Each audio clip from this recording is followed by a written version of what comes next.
Jadi membina kekayaan ni bukan tentang membina poket. Ini saya tuan-tuan kena ingat. 1 juta yang pertama ni adalah tentang membangunkan diri kita. Membina diri kita. Otak kita ni kena tukar supaya otak kita ni berfikir sama macam orang kaya. Sebab apa tuan-tuan? Kita mencorakkan kehidupan kita dengan apa yang ada dalam fikiran kita. Jadi otak kita ni kena tukar supaya kita pakai otak orang kaya. Kena ada ilmu lah supaya kita boleh berfikir sama macam orang kaya berfikir. Macam tadilah.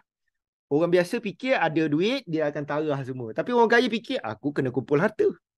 Setiap bulan aku mesti bertambah kaya.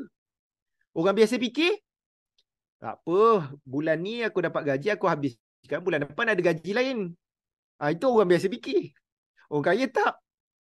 Kalau dia tak dapat menabung setiap bulan, dia akan susah hati. Oh, bulan ni aku punya tabungan tak boleh menabung lah.